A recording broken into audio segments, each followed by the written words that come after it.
Hi guys, Nigel here with you again, and today we're going to look at the swivels, and I've got some new bits for them.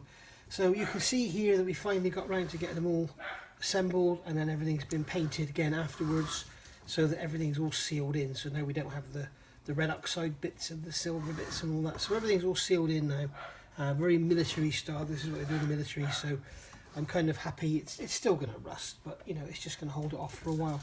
So when I came to doing this, we all know with Land Rovers that this part here is a real nightmare to change because it involves taking this whole assembly off the axle, which is not easy with the CV joint and everything, to change it. So if you want to do your swivel seals, you can drop this back, cut the swivel seal and put it in, but if you have to change this ring, there is no way around it unless you cut it, I guess, and then bolt it back in, but that's a bodge. So I was bolting it in together, and I don't know, these were all rusty. They're originally plated, I believe, but they were all rusty. So I looked online, and all I could find was the same sort of thing, and they're just like, I don't know, they're very thin. What are they, like 16 gauge, like 1.5 mil or something?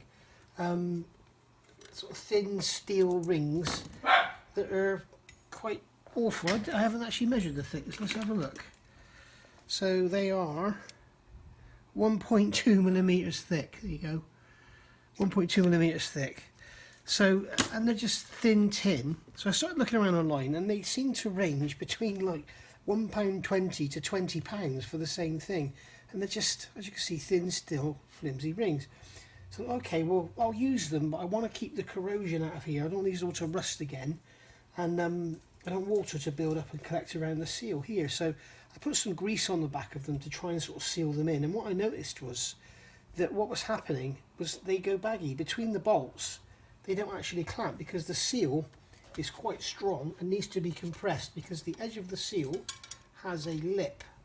You can see I've put some Tyler on there, but the edge of the seal has a lip that compresses into the bottom of the seal, so there's no real need to put any silicone around here at all, but I'm going to put some around there to stop the water gathering in there. But yeah, if you look at the old series Land Rovers and stuff, they had a very similar design, but the plate was kind of dished. So if you have a steel edge, even if it's that thin, but it's perpendicular to the area of force, it keeps it straight. But this is just made cheap and flat. So I found this company called Bits4Landys, and they do these. I haven't had a look inside here at all, but basically this is, I ordered this yesterday, it's coming in the post today, so that's fantastic, thank you Charles. And these are actually stainless steel. I can get them out. These are actually stainless steel, laser cut looks like, or they might be looks like they might be laser cut or whatever. There's a bit of spatter on there which I have to get rid of. I'm not going to worry about that. But these are laser cut stainless steel rings, and they are 2.5 mil thick. Okay, so they're not going to bend, and they're exact copies of the steel part, so that we know they're going to fit nicely. They're not going to rust because they're stainless steel. I think they're 316, so that's marine grade. So they're not going to rust, they're not going to flex, and they're going to go on and they're going to clamp that seal down properly. I knew I'd get it upside down. There we go. So they're going to go on and they're going to clamp that seal down nice and square. So when I do this properly, I will actually put some. I'm going to put a smear of sealant in that gap, purely because I don't want. The seal doesn't need it to seal, but I don't want water and crap to gather in that area and just sit in there.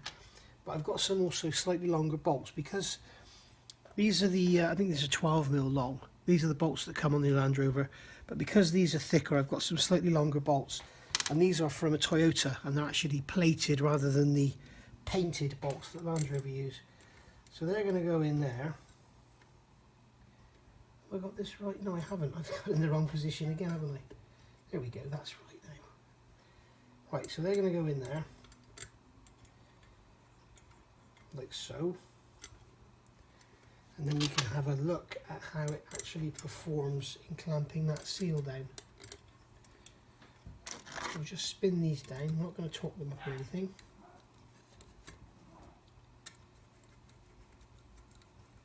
But I was really pleased to find these. I mean, also the price. I mean, it's very strange. If you look at, I think like Brick Car and stuff, or LR Spares, they're like £1.50 for those rings, for these tin ones.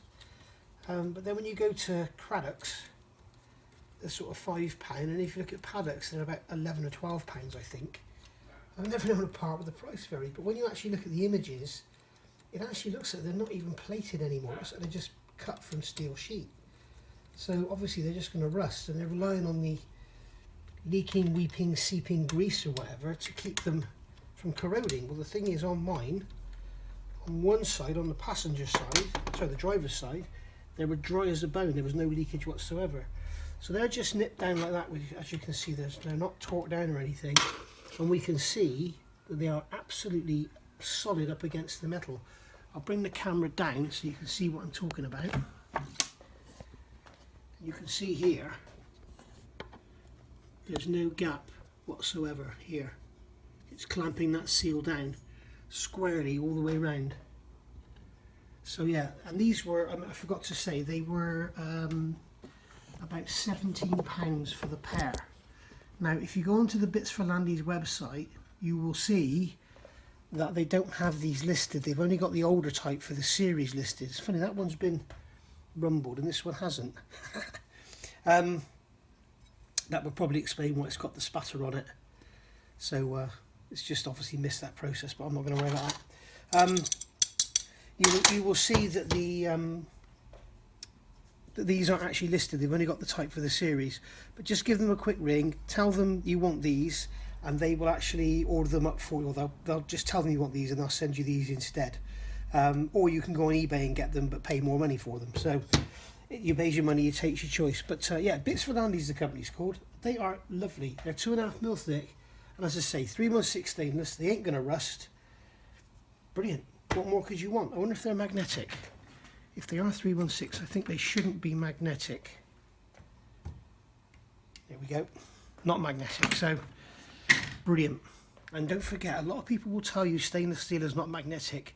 Some stainless steels are, like 420S is magnetic and it will rust. So bear that in mind. So there we go, guys. That's those. £17 or £17.95 or something the pair from Bits4Landys, and really, really quick delivery. Really glad I got them. Now I can get these bolted onto the axles and I can sleep at night without. There we go. You can see it now. I've taken them off and I've gone over with them with a wheel in the drill, just a sort of polishing wheel. But it's funny, I spoke to the guy yesterday and I told him I was going to be you know, giving these a bit of a plug on my channel, and you'd have thought you'd have sent me to the same, wouldn't you? But never mind. But I've gone over them with a flat wheel now and just sort of made them both look the same, taking away the sharp edges, so now I'm not going to cut myself on them. And there we go. So yeah, if you want to get yourself a set, get on over at Bits4Landys. They really are very, very nice.